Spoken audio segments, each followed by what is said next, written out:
Barnaby Rudge, Part 5 by Charles Dickens. Chapter 80. That afternoon, when he had slept off his fatigue, had shaved and washed and dressed and freshened himself from top to toe, when he had dined, comforted himself with a pipe, an extra Toby, a nap in the great armchair, and a quiet chat with Mrs. Varden on everything that had happened, was happening, or about to happen, within the sphere of their domestic concern, the locksmith sat himself down at the tea-table in the little back parlor, the rosiest, coziest, mercuriest. There he sat, with his beaming eye on Mrs. V. and his shining face suffused with gladness, and his capacious waistcoat smiling in every wrinkle, and his jovial humor peeping from under the table in the very plumpness of his legs. A sight to turn the vinegar of misanthropy into purest milk of human kindness. There he sat, watching his wife as she decorated the room with flowers for the greater honor of Dolly and Joseph Willett, who had gone out walking, and for whom the tea kettle had been singing gaily on the hob full 20 minutes, chirping as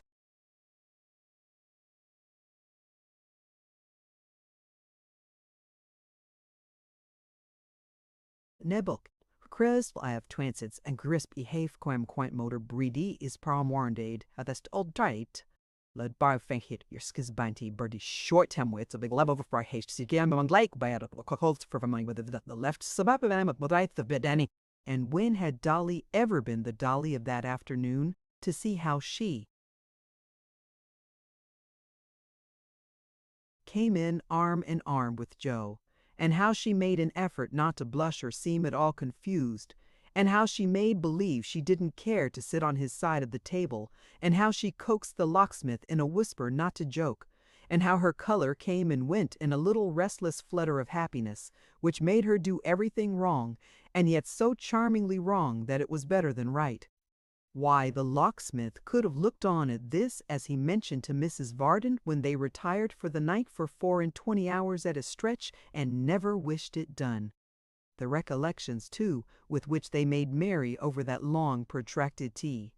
The glee with which the locksmith asked Joe if he remembered that stormy night at the Maypole when he first asked after Dolly, the laugh they all had, about that night when she was going out to the party in the sedan chair, the unmerciful manner in which they rallied Mrs. Varden about putting those flowers outside that very window, the difficulty Mrs. Varden found in joining.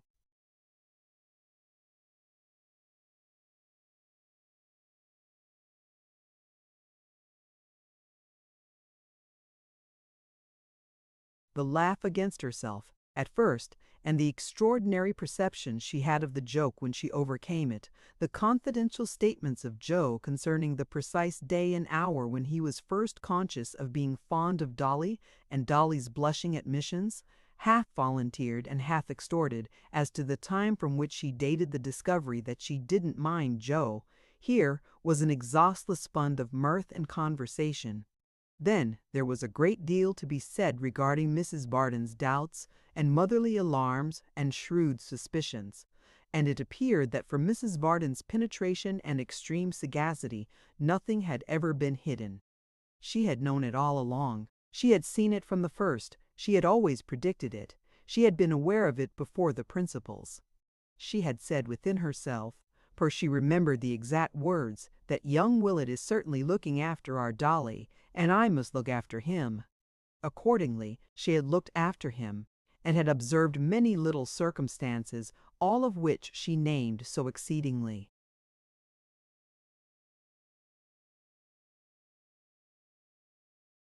Minute that nobody else could make anything out of them even now, and had, it seemed from first to last, displayed the most unbounded tact and most consummate generalship. Of course, the night when Joe would ride homeward by the side of the chaise, and when Mrs. Varden would insist upon his going back again, was not forgotten, nor the night when Dolly fainted on his name being mentioned, nor the times upon times when Mrs. Varden, ever watchful and prudent, had found her pining in her own chamber.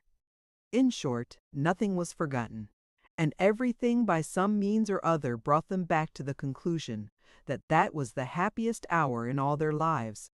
consequently that everything must have occurred for the best, and nothing could be suggested which would have made it better. While they were in the full glow of such discourse as this, there came a startling knock at the door, opening from the street into the workshop, which had been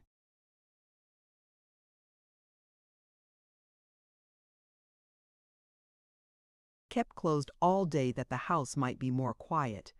Joe, as in duty bound, would hear of nobody but himself going to open it, and accordingly left the room for that purpose.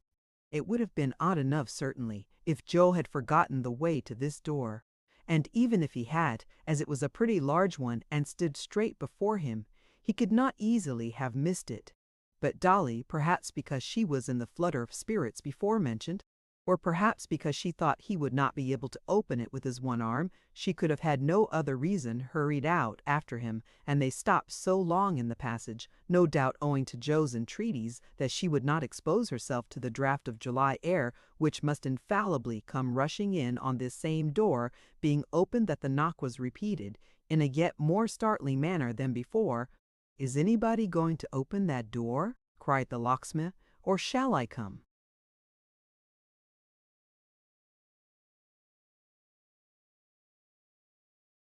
Upon that, Dolly went running back into the parlor, all dimples and blushes, and Joe opened it with a mighty noise and other superfluous demonstrations of being in a violent hurry. "Well," said the locksmith when he reappeared, "what is it, Joe? What are you laughing at?" "Nothing, sir. It's coming in. Who's coming in? What's coming in? What's coming in?" Mrs. Barton, as much at a loss as her husband, could only shake her head in answer to his inquiring look. So the locksmith wheeled his chair round to command a better view of the room door, and stared at it with his eyes wide open, and a mingled expression of curiosity and wonder shining in his jolly face. Instead of some person or persons straightway appearing, divers remarkable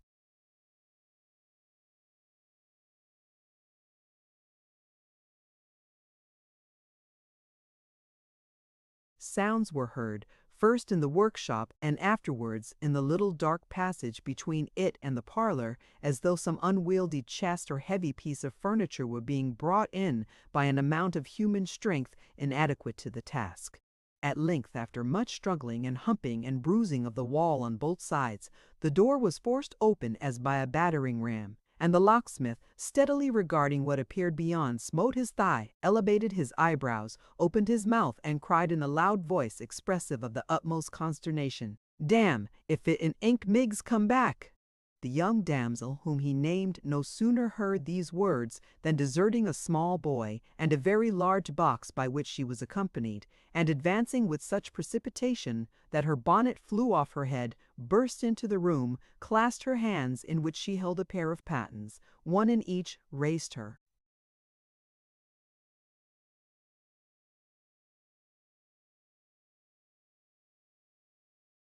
eyes devotedly to the ceiling, and shed a flood of tears. "The old story," cried the locksmith, looking at her in inexpressible desperation.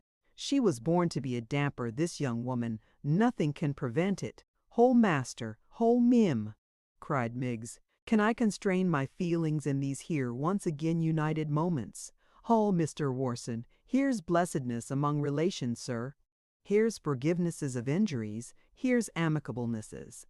The locksmith looked from his wife to Dolly, and from Dolly to Joe, and from Joe to Miggs, with his eyebrows still elevated and his mouth still open. When his eyes got back to Miggs, they rested on her, fascinated. "To think," cried Miggs with hysterical joy, "that Mr. Joe and dear Miss Dolly has really come together after all, as has been said and done contrary. To see them two a-settin' along with him and her, so pleasant and in all respects so affable, and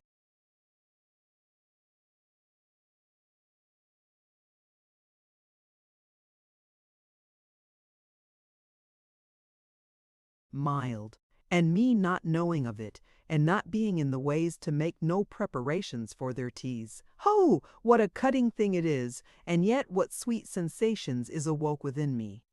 Either in clasping her hands again, or in an ecstasy of pious joy, Miss Miggs clinked her patens after the manner of a pair of cymbals at this juncture, and then resumed in the softest accents. And did my missus think her goodness? Did she think as her own Miggs, which supported her under so many trials, and understood her nature, when them as intended well, but acted rough, went so deep into her feelings, did she think as her own Miggs would ever leave her? Went so deep into her feelings, did she think as her own Miggs? Did she think as Miggs, though she was but a servant, and know that servitude was no inheritances, would forget that she was the humble instruments, as always made it comfortable between them two when they fell out, and always told master of the meekness and forgiveness of her.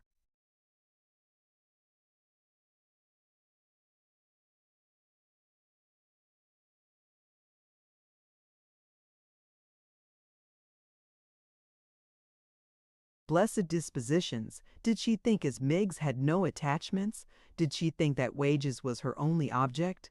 As inning torbi slubdis them of the ends by collected meaning is kank percake it entred to offered that's husting qualis. It's 2 yen foot on vibration.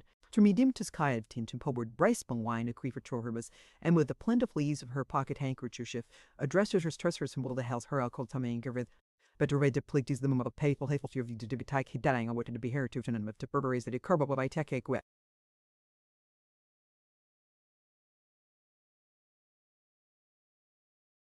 Have induced her to decline that pressing invitation which they, his parents, had, as he could testify, given her, to lodge and board with them, free of all cost and charge for evermore.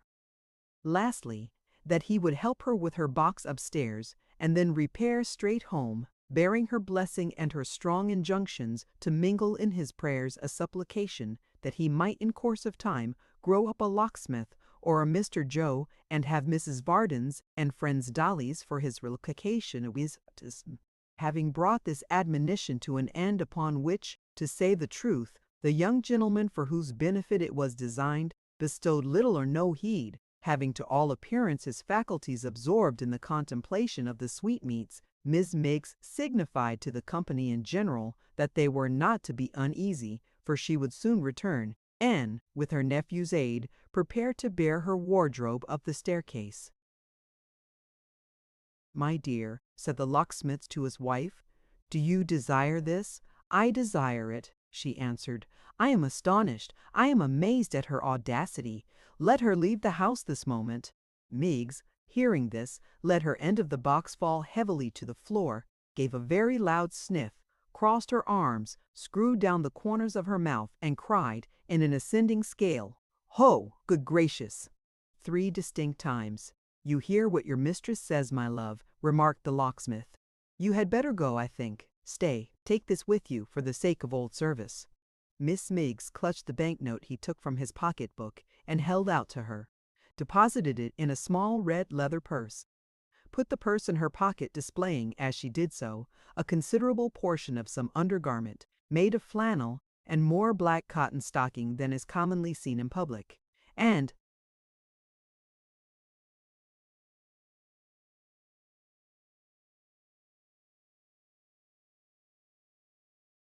tossing her head as she looked at Mrs. Varden, repeated, "Ho! Good gracious! I think you said that once before, my dear," observed the locksmith. "Times is changed, is they, Mim?" cried Miggs, bridling. "You can spare me now, can you? You can keep 'em down without me? You're not in wants of anyone to scold, or throw the blame upon, no longer, an't you, Mim? I'm glad to find you grown so independent. I wish you joy, I'm sure." With that she dropped a curtsy, and keeping her head erect, her ear towards Mrs. Varden, and her eye on the rest of the company, as she alluded to them in her remarks, proceeded, "I'm quite delighted, I'm sure, to find such a dependency, feeling sorry, though, at the same time, Meme, that you should have been forced into submissions when—"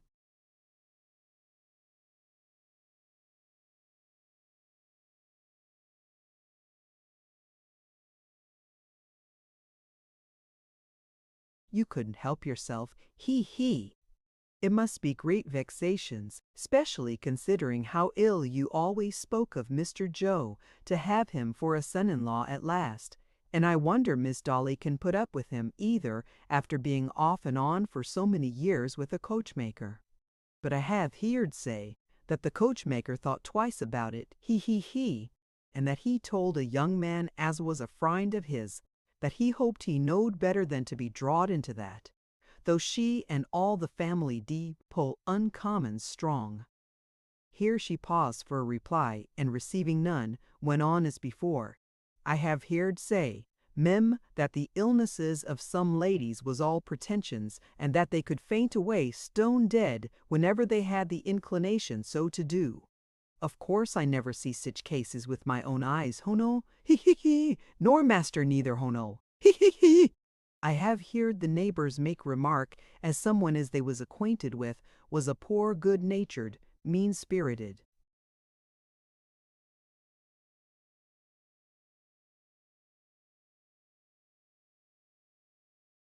Creole, as went out fishing for a wife one day, and caught a tartar.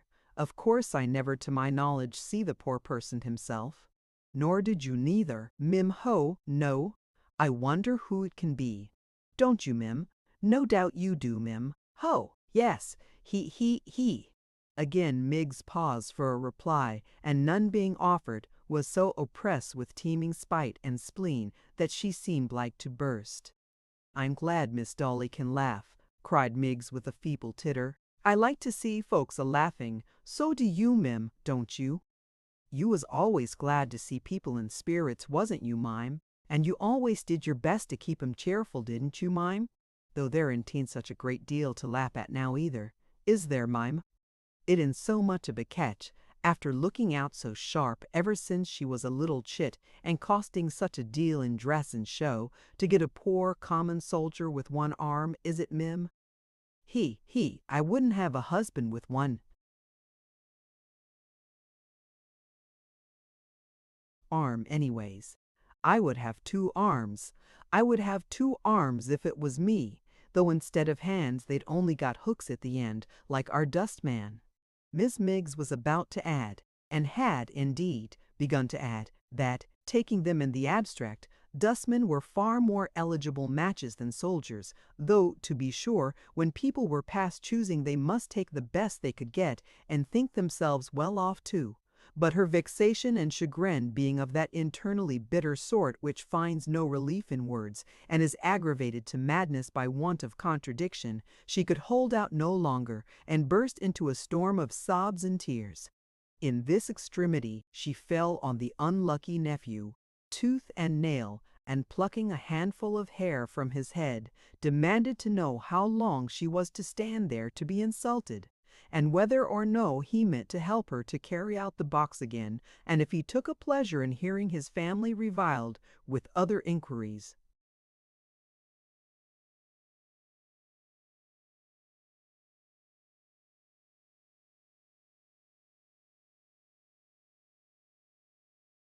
Of that nature, at which disgrace and provocation the small boy, who had been all this time gradually lashed into rebellion by the sight of unattainable pastry, walked off indignant, leaving his aunt and the box to follow at their leisure. Somehow or other, by dint of pushing and pulling, they did attain the street at last, where Miss Miggs, all blowsed with the exertion of getting there, and with her sobs and tears, sat down upon her property to rest and grieve until she could inhabit her halcanum. It's a thing to laugh at, Martha, not to care for, whispered the locksmith as he followed his wife to the window, and good-humoredly dried her eyes. What does it matter? You had seen your fault before. Come, bring up Toby again, my dear. Dolly shall sing us a song, and we'll be all the merrier for this interruption.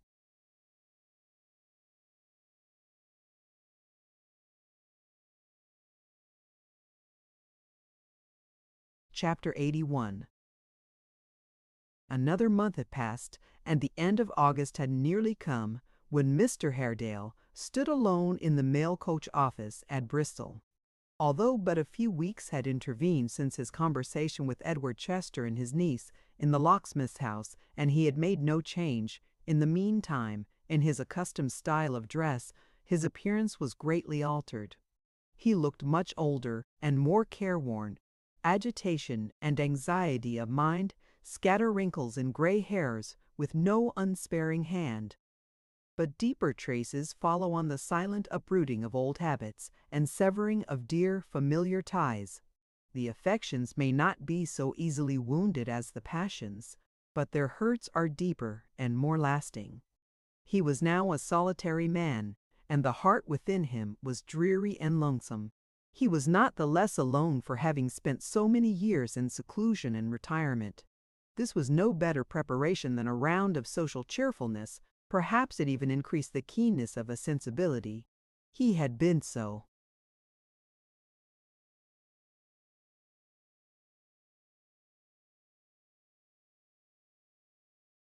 Dependent upon her for companionship and love, she had come to be so much a part and parcel of his existence. They had had so many cares and thoughts in common, which no one else had shared, that losing her was beginning life anew, and being required to summon up the hope and elasticity of youth, amid the doubts, distrusts, and weakened energies of age. The effort he had made to part from her with seeming cheerfulness and hope, and they had parted only yesterday, left him the more depressed. With these feelings, he was about to revisit London for the last time and look once more upon the walls of their old home before turning his back upon it forever. The journey was a very different one in those days from what the present generation find it, but it came to an end as the longest journey will, and he stood again in the streets of the metropolis. He lay at the inn where the coach stopped, and resolved, before he went to bed, that he would make his arrival known to no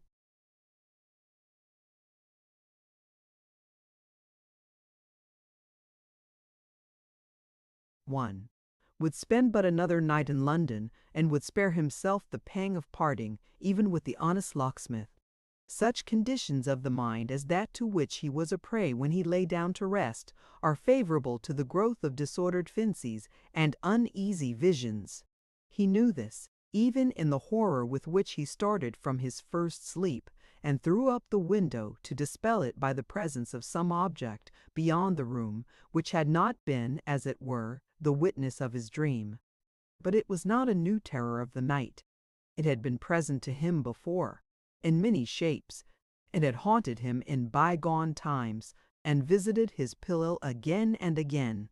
If it had been but an ugly object, a childish spectre haunting his sleep, its return in its old form might have awakened a momentary sensation of fear, which, almost in the act of waking, would have passed away. This disquiet, however, lingered about him and would yield to nothing. When he closed his eyes again, he felt it hovering near. As he slowly sunk into a slumber, he was conscious of its gathering.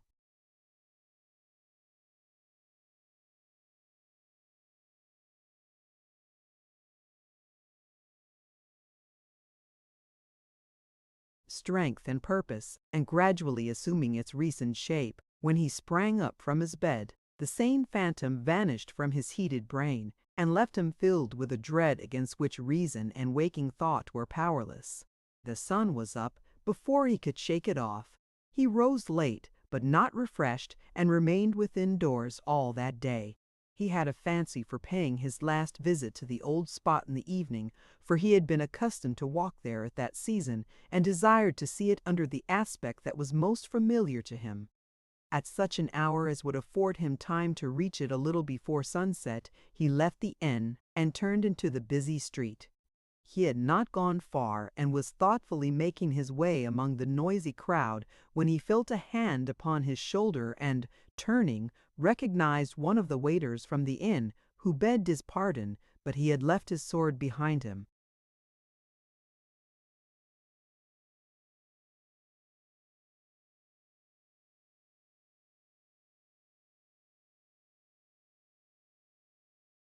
"Why have you brought it to me?" he asked, stretching out his hand, and yet not taking it from the man, but looking at him in a disturbed and agitated manner. The man was sorry to have disobliged him, and would carry it back again. The gentleman had said that he was going a little way into the country, and that he might not return until late. The roads were not very safe for single travelers after dark, and, since the riots, gentlemen had been more careful than ever not to trust themselves unarmed in lonely places. "We thought you were a stranger, sir," he added, "and that you might believe our roads to be better than they are. But perhaps you know them well, and carry firearms." He took the sword, and putting it up at his side, thanked the man and resumed his walk. It was long remembered that he did this in a manner so strange, and with such a trembling hand, that the messenger stood looking after his retreating figure,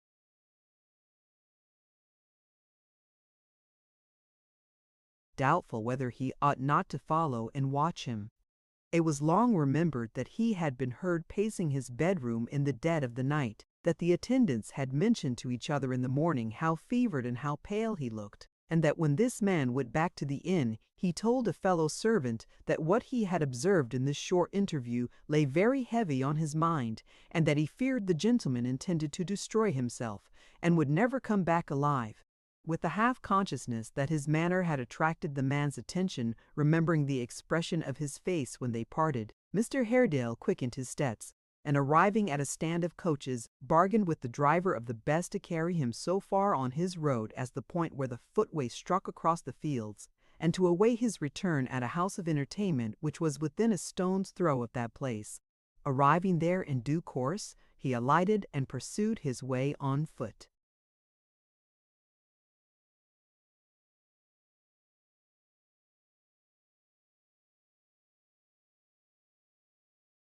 He passed so near the maypole that he could see its smoke rising from among the trees, while a flock of pigeons, some of its old inhabitants, doubtless, sailed gaily home to roost, between him and the unclouded sky. "The old house will brighten up now," he said, as he looked towards it, "and there will be a merry fireside beneath its ivied roof. It is some comfort to know that everything will not be blighted hereabouts. I shall be glad to have one picture of life and cheerfulness to turn to, in my mind." He resumed his walk and bent his steps towards the warren. It was a clear, calm, silent evening, with hardly a breath of wind to stir the leaves, or any sound to break the stillness of the time, but drowsy sheep bells tinkling in the distance, and, at intervals, the far-off lowing of cattle, or bark of village dogs. The sky was radiant with the softened glory of sunset, and on the earth and in the air a deep repose prevailed. At such an hour he arrived at the deserted mansion which had been his home so long, and looked for the last time upon its blackened walls.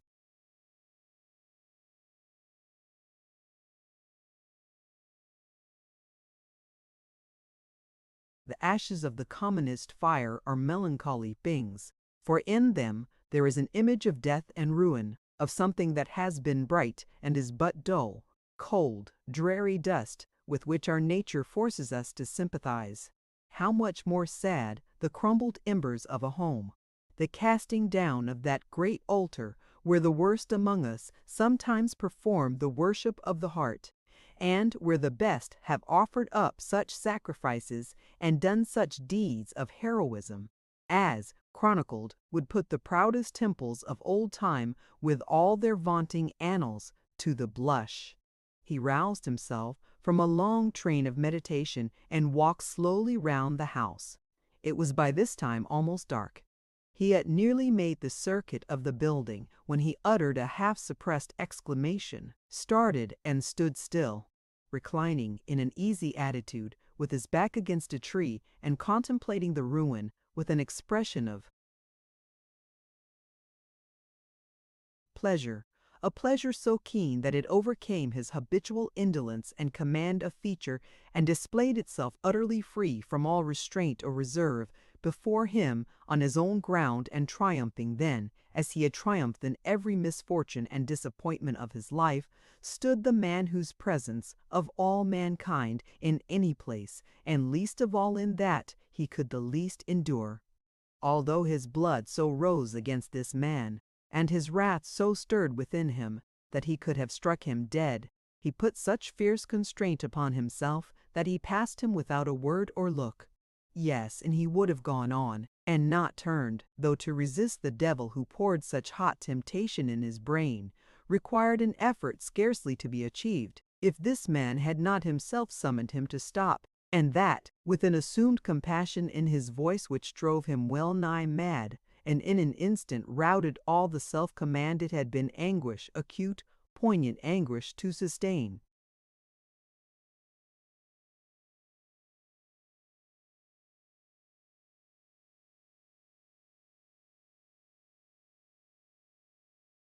All consideration, reflection, mercy, forbearance, everything by which a goaded man can curb his rage and passion, fled from him as he turned back, and yet he said, slowly and quite calmly, far more calmly than he had ever spoken to him before, "Why have you called to me?"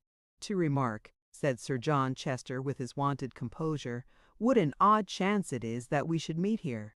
"It is a strange chance." "Strange?" "The most remarkable and singular thing in the world. I never write in the evening. I have not done so for years. The whim seized me quite unaccountably in the middle of last night. How very picturesque this is!" He pointed as he spoke to the dismantled house and raised his glass to his eye.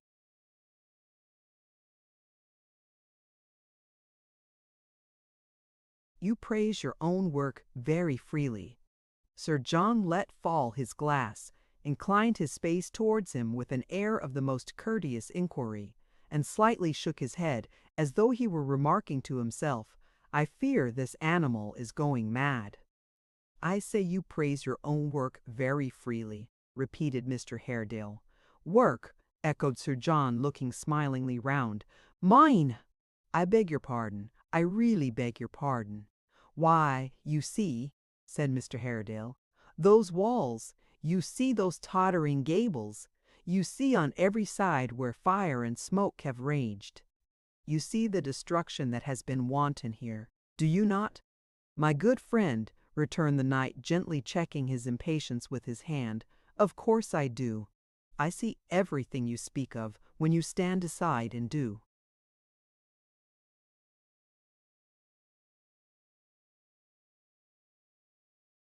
"Not interpose yourself between the view and me. I am very sorry for you. If I had not had the pleasure to meet you here, I think I should have written to tell you so. But you don't bear it as well as I had expected. Excuse me. No, you don't indeed." He pulled out his snuff-box, and addressing him with the superior air of a man who, by reason of his higher nature, has a right to read a moral lesson to another, continued, "For you are a philosopher. You know one of that stern and rigid school who are far above the weaknesses of mankind in general. You are removed a long way from the frailties of the crowd. You contemplate them from a height and rail at them with the most impressive bitterness. I have heard you, and shall again," said Mr. Haredale.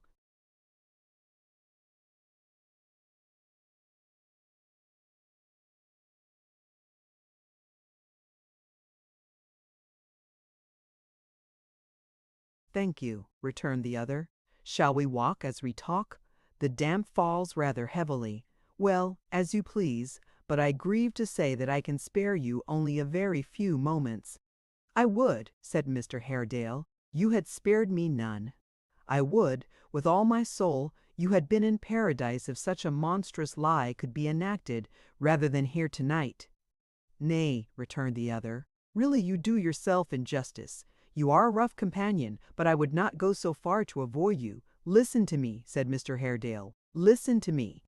"While you rail?" inquired Sir John. "While I deliver your infamy.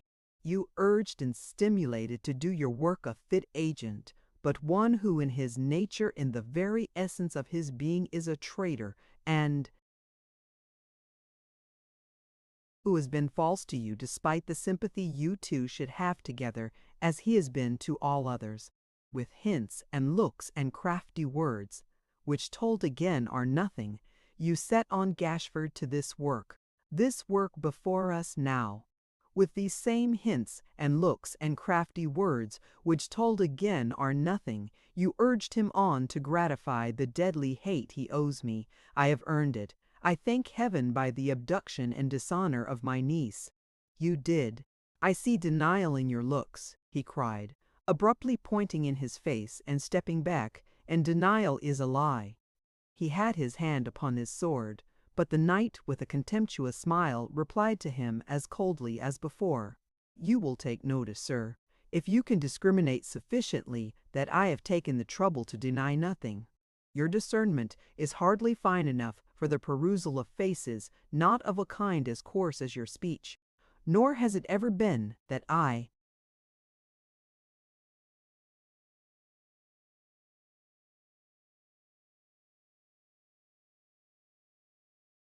remember, or in one face that I could name, you would have read indifference, not to say disgust, somewhat sooner than you did. I speak of a long time ago, but you understand me. Disguise it as you will, you mean denial. Denial, explicit or reserved, expressed or left to be inferred, is still a lie. You say you don't deny. Do you admit?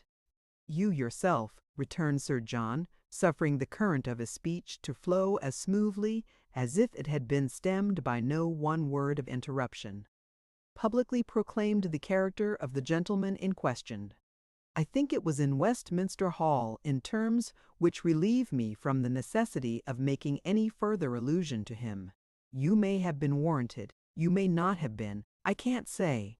Assuming the gentleman to be what you describe, and to have made to you or any other person any statements that may have happened to suggest themselves to him, for the sake of his own security, or for the sake of money, or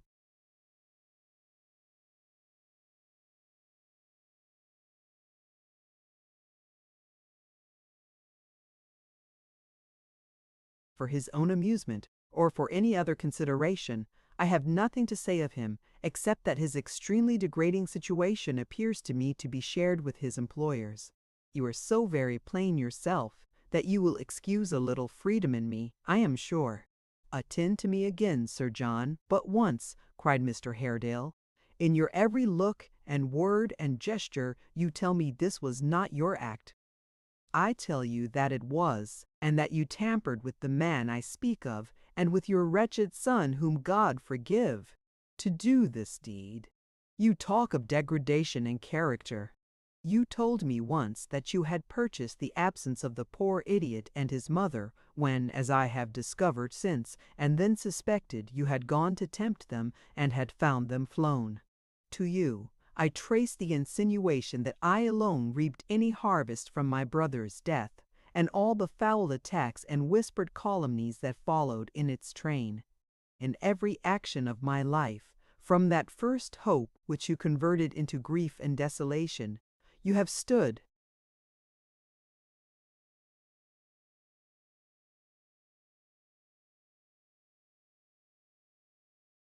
like an adverse fate between me and peace.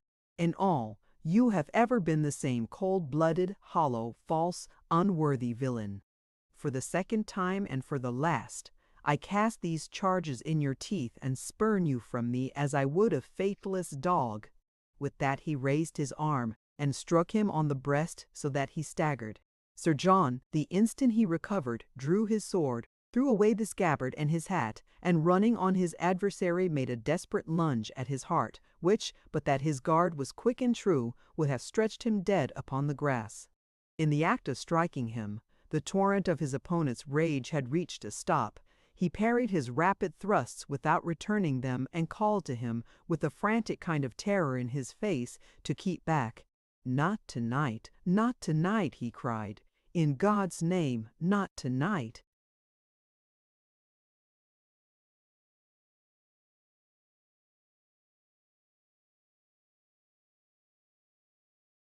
Seeing that he lowered his weapon, and that he would not thrust in turn, Sir John lowered his. "Not tonight," his adversary cried. "Be warned in time." "You told me it must have been in a sort of inspiration," said Sir John, quite deliberately, though now he dropped his mask and showed his hatred in his face, that this was the last time. "Be assured it is. Did you believe our last meeting was forgotten?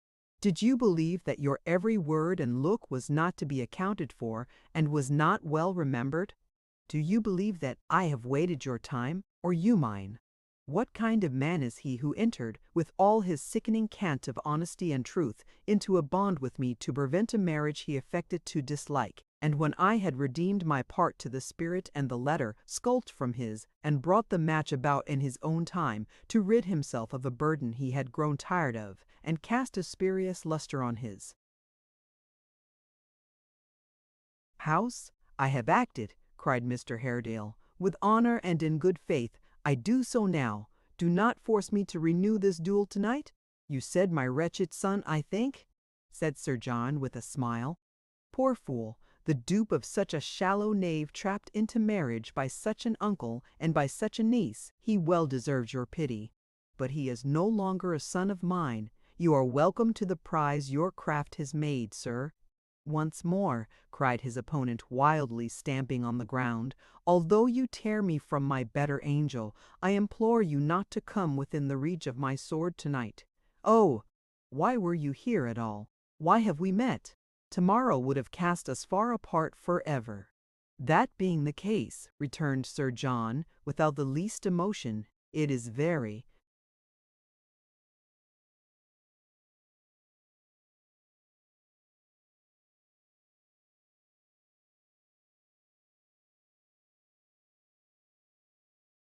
fortunate we have met tonight.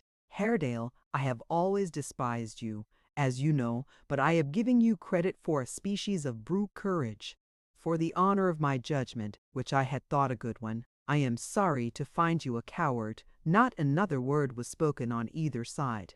They crossed swords, though it was now quite dusk, and attacked each other fiercely. They were well matched, and each was thoroughly skilled in the management of his weapon. After a few seconds they grew hotter and more furious, and pressing on each other inflicted and received several slight wounds. It was directly after receiving one of these in his arm that Mr. Haredale, making a thrust as he felt the warm blood spirating out, plunged his sword through his opponent's body to the hilt. Their eyes met and were on each other as he drew it out. He put his arm about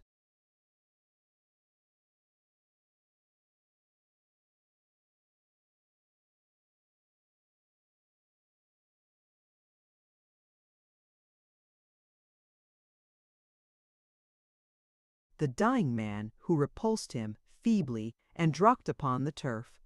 Raising himself upon his hands, he gazed at him for an instant with scorn and hatred in his look, but, seeming to remember, even then, that this expression would distort his features after death, he tried to smile, and faintly moving his right hand, as if to hide his bloody linen in his vest, fell back dead, the phantom of last night.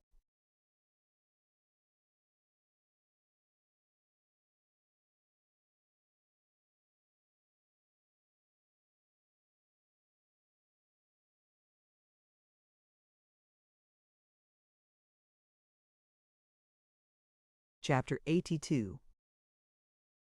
A parting glance at such of the actors in this little history as it has not, in the course of its events, dismissed, will bring it to an end. Mr. Haredale fled that night. Before pursuit could be begun, indeed before Sir John was traced or missed, he had left the kingdom, repairing straight to a religious establishment known throughout Europe for the rigor and severity of its discipline and for the merciless penitence it exacted from those who sought its shelter as a refuge from the world. He took the vows which thenceforth shut him out from nature and his kind, and after a few remorseful years was buried in its gloomy cloisters. 2 days elapsed before the body of Sir John was found. As soon as it was recognized and carried home, the faithful valet, true to his master's creed, eloped with all the cash and movables he could lay his hands on, and started as a finished gentleman upon his own account. In this career he met with great success, and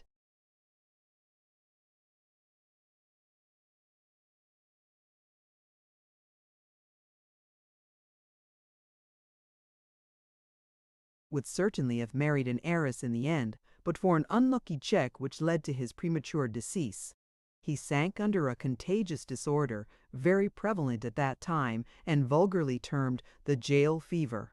Lord George Gordon, remaining in his prison in the Tower until Monday, the 5th of February in the following year, was on that day solemnly tried at Westminster for high treason. Of this crime he was, after a patient investigation, declared not guilty. upon the ground that there was no proof of his having called the multitude together with any traitorous or unlawful intentions. Yet so many people were there still, to whom those riots taught no lesson of reproof or moderation, that a public subscription was set on foot in Scotland to defray the cost of his defense. For 7 years afterwards he remained, at the strong intercession of his friends, comparatively quiet, saving that he every now and then took occasion to display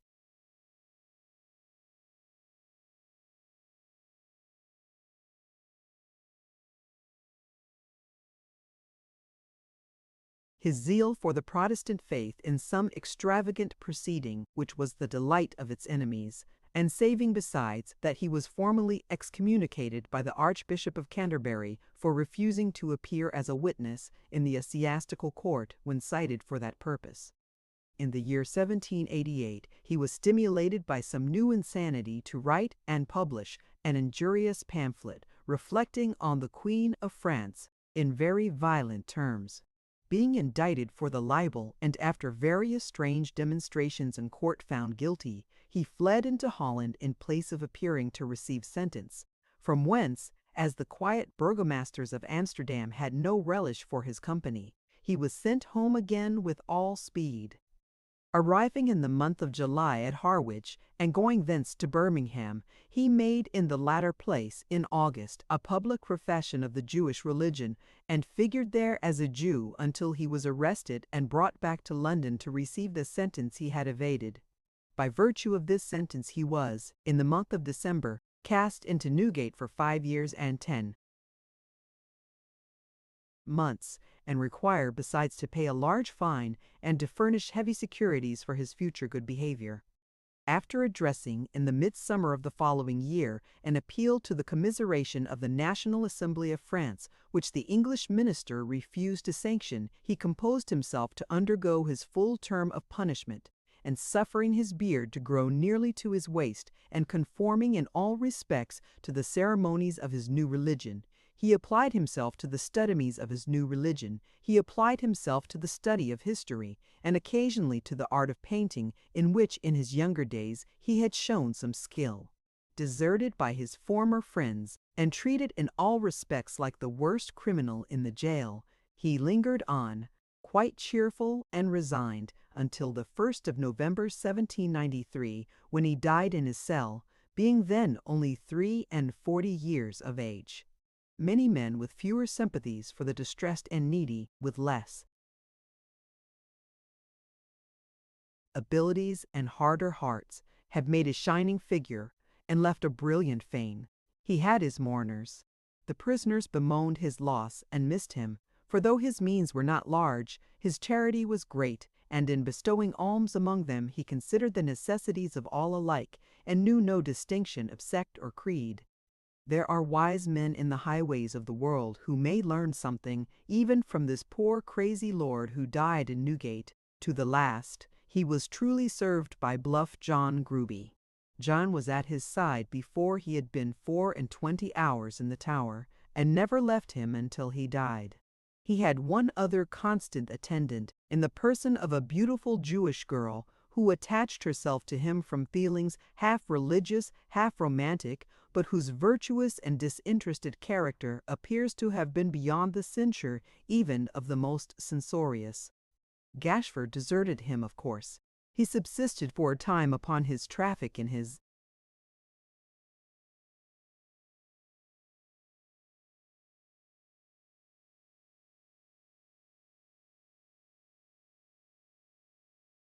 master secrets, and, this trade failing when the stock was quite exhausted, procured an appointment in the honorable corps of spies and eavesdroppers employed by the government.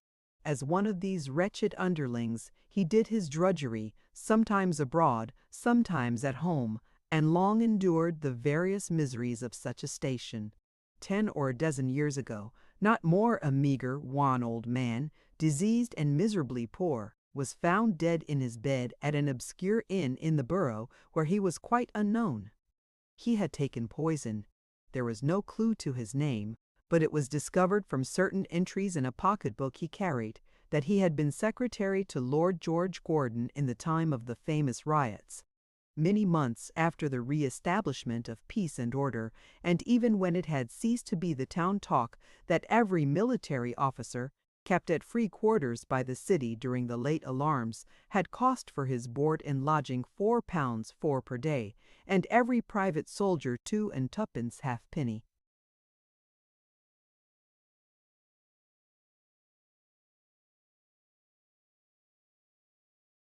Many months after even this engrossing topic was forgotten, and the United Bulldogs were to a man, all killed, imprisoned, or transported, Mr. Simon Tappertit, being removed from a hospital to prison and thence to his place of trial, was discharged by proclamation on 2 wooden legs, shorn of his graceful limbs, and brought down from his high estate to circumstances of utter destitution and the deepest misery. He made shift to stump back to his old master and beg for some relief. By the locksmith's advice and aid, he was established in business as a shoeblack, and opened shop under an archway near the Horse Guards. This being a central quarter, he quickly made a very large connection, and on levee days was sometimes known to have as many as 20 half-pay officers waiting their turn for polishing. Indeed, his trade increased to that extent that in course of time he entertained no less than 2 apprentices, besides taking for his wife the widow of an eminent bone and rag collector, formerly of Millbank. With this lady who assisted in the business he lived in, great domestic happiness, only checkered by those little storms which serve to clear the atmosphere of wedlock and brighten its horizon.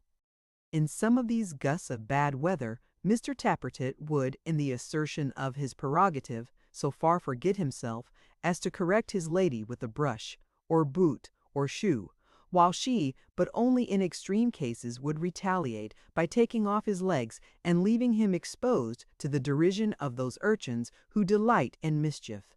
Miss Miggs, baffled in all her schemes, matrimonial and otherwise, and cast upon a thankless, undeserving world, turned very sharp and sour, and did at length become so acid, and did so pinch and slap and tweak the hair and noses of the youth of Golden Lion Court, that she was by one consent expelled that sanctuary, and desired to bless some other spot of earth in preference. It chanced at that moment that the justices of the peace for Middlesex proclaimed by public placard that they stood in need of a female turnkey for the county bridewell, and appointed a day and hour for the inspection of candidates. Miss Miggs, attending at the time appointed, was instantly chosen and selected from 124 competitors, and at once promoted to the office, which she held until her decease more than 30 years afterwards, remaining single all that time.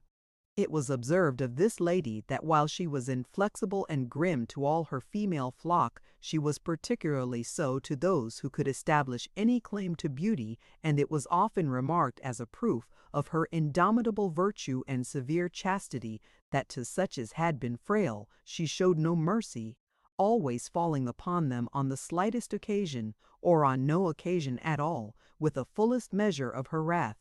Among other useful inventions which she practiced upon this class of offenders, and bequeathed to posterity, was the art of inflicting an exquisitely vicious poke, or dig, with the wards of a key in the small of the back, near the spine. She likewise originated a mode of treading by accident in pattens on such as had small feet, also very remarkable for its ingenuity, and previously quite unknown.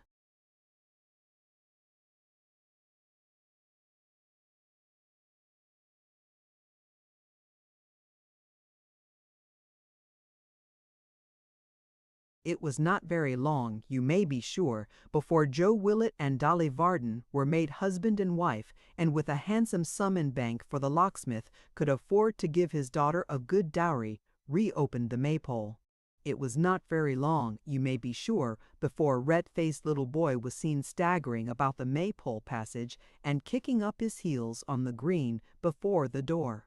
It was not very long, counting by years, before there was a red-faced little girl, another red-faced little boy, and a whole troop of girls and boys, so that go to Chigwell when you would, there would surely be seen, either in the village street, or on the green, or frolicking in the farmyard, for it was a farm now, as well as a tavern, more small Joes and small Dollies than could be easily counted. It was not a very long time before these appearances ensued, but it was a very long time before Joe looked 5 years older, or Dolly either, or the locksmith either, or his wife either, for cheerfulness and content are great beautifiers, and are famous preservers of youthful looks, depend upon it.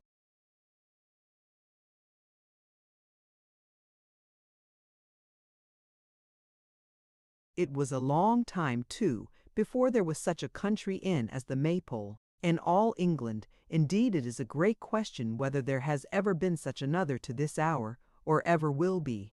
It was a long time, too, for never, as the proverb says, is a long day before they forgot to have an interest in wounded soldiers at the Maypole, or before Joe omitted to refresh them, for the sake of his old campaign, or before the sergeant left off looking in there, now and then, or before they fatigued themselves, or each other, by talking on these occasions of battles and sieges, and hard weather and hard service, and 1,000 things belonging to a soldier's life. As to the great silver snuff-box which the king sent Joe with his own hand because of his conduct in the riots, what guest ever went to the Maypole without putting finger and thumb into that box and taking a great pinch, though he had never taken a pinch of snuff before, and almost sneezed himself into convulsions even then? As to the purple-faced vintner, where is the man who lived in those times, and never saw him at the Maypole, too?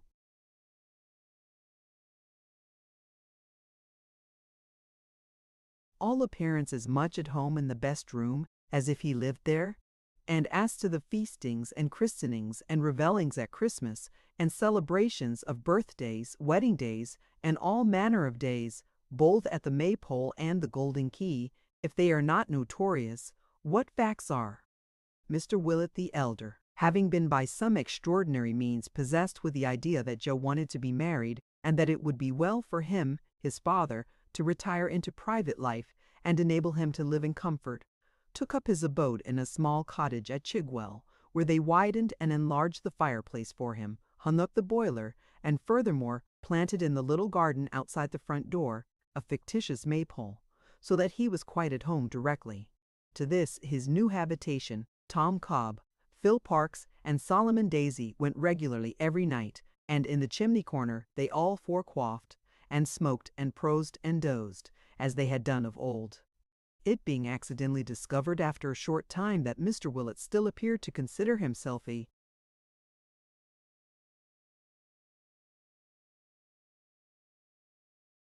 landlord by profession, Joe provided him with a slate, upon which the old man regularly scored up vast accounts for meat, drink, and tobacco.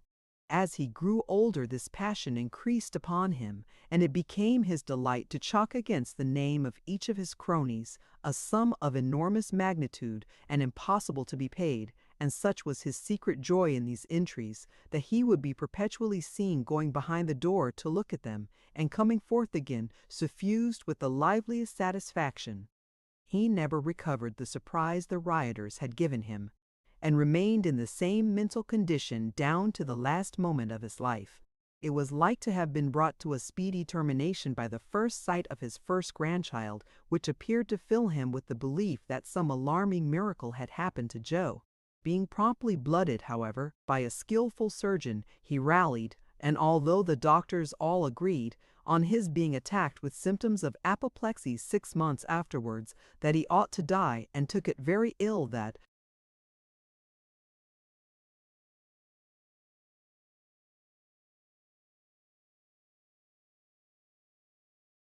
he did not. He remained alive, possibly on account of his constitutional slowness, for nearly 7 years more, when he was one morning found speechless in his bed. He lay in this state, free from all tokens of uneasiness, for a whole week, when he was suddenly restored to consciousness by hearing the nurse whisper in his son's ear that he was going. "I'm a-going, Joseph," said Mr. Willett, turning round upon the instant to the Salwanners, and immediately gave up the ghost. He left a large sum of money behind him, even more than he was supposed to have been worth, Although the neighbors, according to the custom of mankind in calculating the wealth that other people ought to have saved, had estimated his property in good round numbers, Joe inherited the whole, so that he became a man of great consequence in those parts and was perfectly independent. Some time elapsed before Barnaby got the better of the shock he had sustained,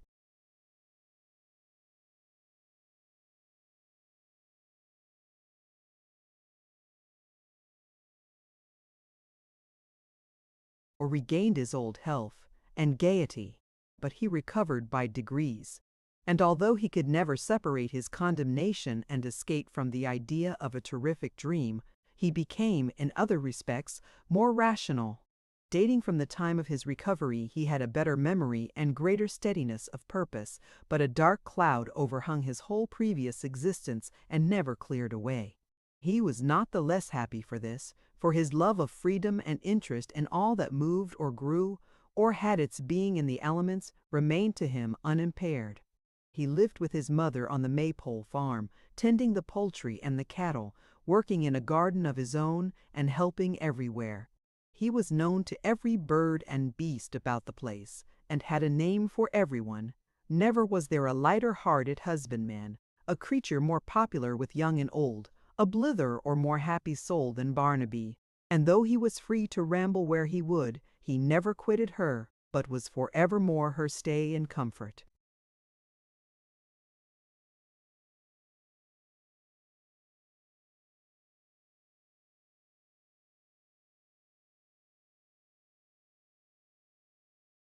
It was remarkable that although he had that dim sense of the past, he sought out Hugh's dog and took him under his care, and that he never could be tempted into London.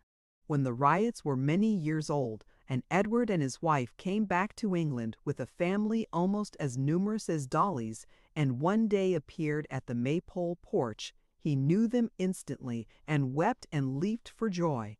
But neither to visit them, nor on any other pretense, no matter how full of promise and enjoyment, could he be persuaded to set foot in the streets. Nor did he ever conquer this repugnance, or look upon the town again. Grip soon recovered his looks, and became as glossy and sleek as ever. But he was profoundly silent. Whether he had forgotten the art of polite conversation in Newgate, or had made a vow in those troubled times to forego, for a period, the display of his accomplishments, is matter of uncertainty.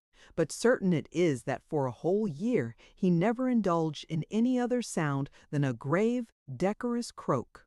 At the expiration of that term, the morning being very bright and sunny,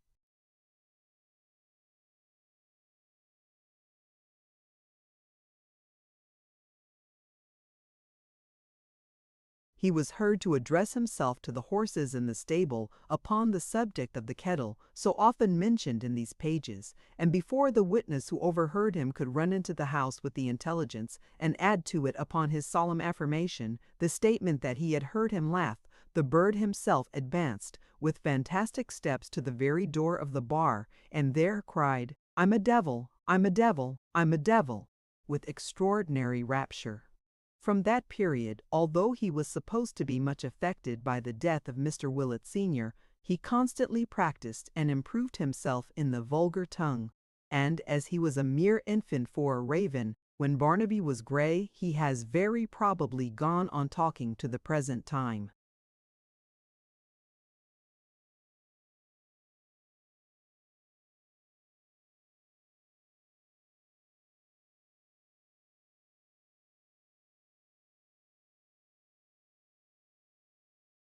The end. Thank you for listening to this story. I hope you enjoyed the journey, the characters, and the world they carried with them. If you enjoyed this audiobook, please subscribe to the channel and leave a comment below. Your support helps keep these stories alive and allows more timeless books to be shared with listeners around the world. Until next time, thank you for listening.